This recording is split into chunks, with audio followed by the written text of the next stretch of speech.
ቦታው ባህር ዳር ነው። ቀኑ ቅዳሜ፣ ጊዜው ደግሞ ሰኔ 16 2011 ዓ.ም ከሰዓት በኋላ በአማራ ክልል ርዕሰ መስተዳደር ጽሕፈት ቤት ከፍተኛ የክልሉ ባለስልጣናት ለስብሰባ ተቀምጠው ነበር። አመሻሽ ላይ የክልሉ ጸጥታ ተቋም ውስጥ ካሉ ኃላፊዎች መካከል ናቸው የተባሉ ሰዎች ወደ ስብሰባ ስፍራ በመግባት ጥቃት አደረሱ።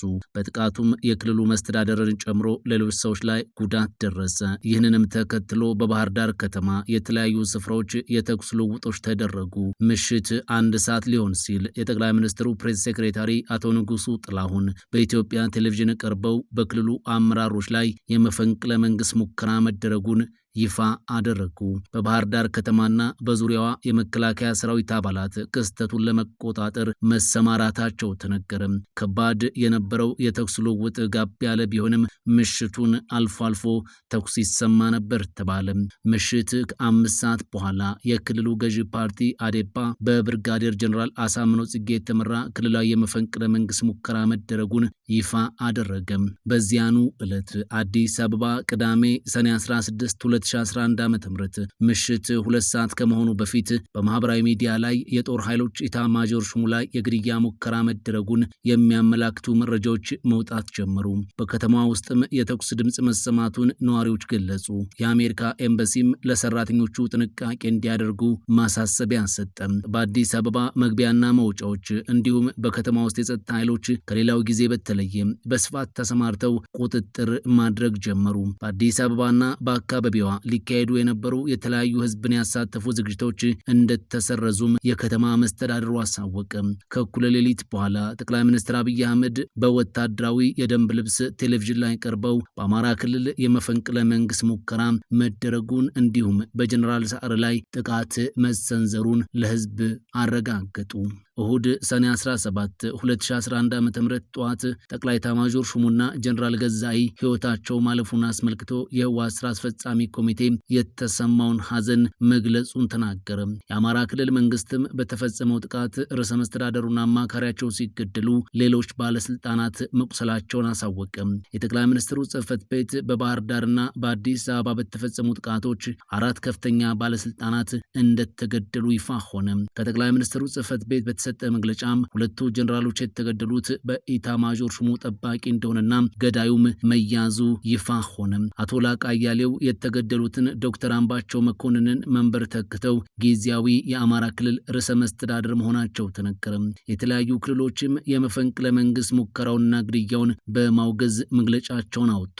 የመከላከያ ሰራዊት በባህር ዳር ከተማ ከተሰማራ በኋላ ከመፈንቅለ መንግስት ሙከራው ፈጻሚዎች ውስጥ በቁጥጥር ስር ዋሉ። ብርጋዴር ጀነራል አሳምነው ጽጌ ሰኔ 15 2011 ዓ.ም የተሞከረውና የክልሉን ፕሬዝዳንትና የአገሪቱን ጦር ኃይሎች ኢታማዦር ሹሙንና የሌሎች 2 ከፍተኛ ባለስልጣናትን ህይወት ከቀጠፈው የመፈንቅለ መንግስት ሙከራ ጀርባ እንዳሉ ከተነገረ በኋላ መገደላቸው ተሰማ።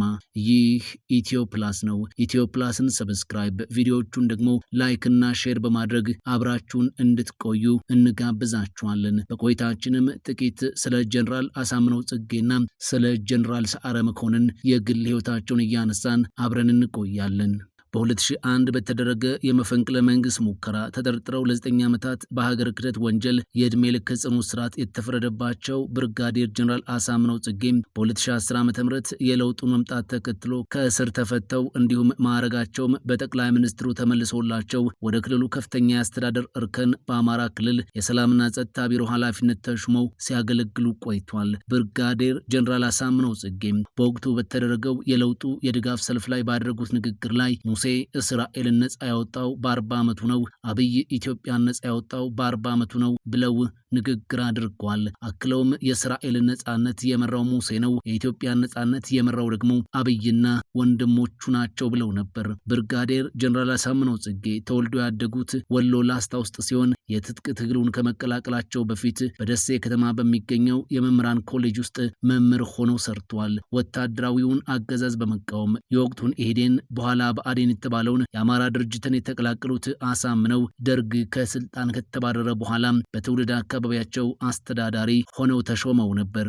በማስከተልም ወደ መከላከያ ሰራዊቱ ገብተው በኢትዮጵያና በኤርትራ መካከል የድንበር ጦርነት ውስጥ ተሳታፊ ሆነው የነበሩት አሳምነው በአንድ ወቅትም ከጀርመኑ ራዲዮ ጣቢያ ጋር ባደረጉት ቃለ ምልልስም የውትድርናው ዓለም የተደራጀና የሰለጠነ ነው፣ ምንም እንኳን መስዋዕትነት የሚያስከፍል ቢሆንም ግን አያስቸግርም። ይህንን አይነት ተቋም በታሪክ አጋጣሚ የሚገኝ ነው። እኔም ከሲቪል ዓለም ወጥቼም በኢትዮ ኤርትራ ጦርነት የመምራት እድል አግኝቼ ነበር ሲሉ መናገራቸው ይታወሳል። በመቀጠልም ወደ አሜሪካ በመሄድ ወታደራዊ ትምህርታቸውን የተከታተሉ ሲሆን ከጦርነቱ በኋላ የጀኔራልነት ማዕረግ አግኝተው በመከላከያ ሰራዊት ውስጥ በኃላፊነት ሲያገለግሉ ቆይተዋል። ብርጋዴር ጀኔራል አሳምነው ጽጌ የመከላከያ ሰራዊቱን ኮሌጅ በበላይነት በመምራትና በማስተማር አገልግለዋል። 2001 በቀረበባቸው ክስ ጥፋተኛ ስለተባሉ ማዕረጋቸው ተገፎ የእድሜ ልክ እስራት ተፈርዶባቸው ለ9 ዓመታት በእስር ላይ ከቆዩ በኋላ ጠቅላይ ሚኒስትር አብይ ወደ ስልጣን ከመጡ በኋላ ከእስር ተፈተው ለሀገራቸው የከፈሉትን መስዋዕትነት እውቅና በመስጠት ማዕረጋቸውን እንዲመለስና የሚያገኙት ጥቅማ ጥቅም እንዲከበርላቸው አድርጓል። የአማራ ክልልም ብርጋዴር ጀነራል አሳምነው ጽጌን ተጠሪነታቸው ለክልሉ ፕሬዝዳንት ሆኖ ለአጭር ጊዜም ቢሆን በቆዩበት የአማራ ክልል የጸጥታ ቢሮ ኃላፊ ሆነው እንዲያገለግሉ ሹመት ሰጥቷቸው ነበር። ብሔራዊ ቴሌቪዥን እንደገለጸው ብርጋዴር ጀነራል አሳምነው ጽጌ መንግስት መፈንቅለ መንግስት በሚል በጠራው የግድያ ተግባር ተጠርጥረው ሲሳደዱ ከቆዩ በኋላ ባህር ዳር ዙሪያ በሚገኝ ዘንዘልማ ተብሎ በሚጠራ አካባቢ በጸጥታ ኃይሎች መገደላቸው ይታወቃል። ጀነራል ሰዓረ መኮንን በልጅነታቸው ወደ ትግል ከተቀላቀሉ ጊዜ ጀምሮ ሙሉ ህይወታቸውን በወታደራዊ አገልግሎት ነበር ያሳለፉት። በትግራይ ክልል ልዩ ስሙ ሽረ እንዳባጉና የተወለዱት ጀነራል ሰዓረ መኮንን የመጀመሪያ ደረጃ ትምህርታቸውን እዚያው ተከታትሏል። ሆኖም የህዝባዊ ወያነ ሓርነት ትግራይ ከተመሰረተ 2 ዓመት ሳይሞላው በ1968 ዓ.ም ነበር በ17 ዓመታቸው ትምህርታቸውን አቋርጠው ትግሉን በይፋ የተቀላቀሉት። እዚያም ከተራ ታጋይነት ተነስተው በተለያዩ ወታደራዊ አመራር እርከን ላይ አገልግሏል። በቀይ ኮከብ ዘመቻም ወደ ኤርትራ ለድጋፍ ከዘመተው የህወሓት ቡድን ጋር በአመራርነት ተጉዘው ለ1 ዓመት ያህል እዚያው ቆይተዋል። ከደርግ ሰራዊት ጋር በተደረገው ጦርነት ሰዓረ ያልተሳተፈበት ውጊያ የለም ማለት ይቻላል ይላሉ ጀግንነታቸውን የሚያወሱት የትግል ጓዶቻቸው። በርካታ ታጋዮች በውሃጥም ያለቁበት ሰርዶ በተባለ የአፋር ክልል ውስጥ ከፍተኛ ተጋድሎ አድርገው በህይወት ከቀሩት ጥቂት ታጋዮች መካከል አንዱ ሲሆኑ በጀነራል ሀየሎም የክፍለ ጦር አዛዥነት ስር ከፍተኛ አመራር ሆነው በዘመቻው ተሳታፊም ነበሩ። በመጨረሻም በደብረ ታቦርና በሰሜን ሸዋ በተደረገው ከፍተኛ ውጊያ የብርጌድ አዛዥ በኋላም የክፍለ ጦር መሪ ሆነው ድል ማስመዝገባቸውን የህይወት ታሪካቸው ያትታል።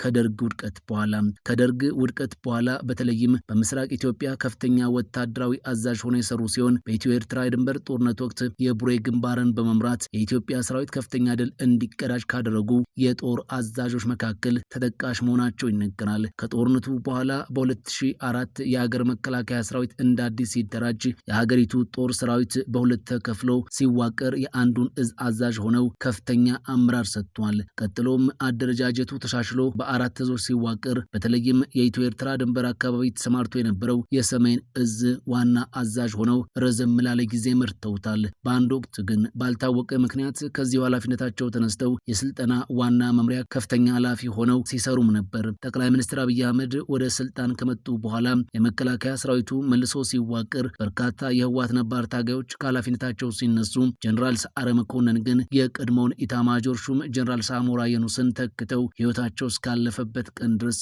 ለ1 ዓመት የጦር ኃይሉን መርቷል። ጀነራል ሰዓረ መኮንን የጀነራል ሀየሎም አርያም የትግል ጓድ ከመሆናቸውን ባሻገር የቅርብ ጓዶች እንደነበሩ ይነገራል። የሰርዶን ጨምሮ በተለያዩ የውጊያ ውሎች አንድ ላይ ተሳትፈው እንደነበርም ይነገራል። በነበራቸው ጥብቅ ግንኙነት የተነሳም ጀነራል ሀየሎም ከተገደሉ በኋላ ሀየሎም ይሙት እያሉ ይምሉ እንደነበር በቅርብ የሚያውቋቸው ሰዎች ይመሰክሩላቸዋል። ጨምረውም ጀነራል ሰዓረ በባህሪም ከጀነራል ሀየሎም ጋር በጣም እንደሚቀራረቡ ይመሰክራሉ። ጀነራሉን በተለያዩ አጋጣሚዎች የሚያውቋቸው ሰዎች እንደሚመሰክሩት በቀላሉ ከሰው ጋር መግባባት የሚችሉ ተጫዋችና ሩህሩህ እንደነበሩ ይነገርላቸዋል። ጀነራል ሰዓረ መኮንን የሁለት ልጆች አባት ሲሆኑ የመጀመሪያ ልጃቸው በትግል ላይ ሳሉ የተወለደች ሲሆን ሁለተኛው ልጃቸው ደግሞ ከደርግ መንግስት መውደቅ በኋላ እንደተወለደ ታሪካቸው ያስረዳል። ይህ ኢትዮፕላስ ነው። ኢትዮፕላስን ሰብስክራይብ፣ ቪዲዮዎቹን ደግሞ ላይክ እና ሼር በማድረግ ስለምትደግፉንና ስለምታበረታቱን ከልብ እናመሰግናለን።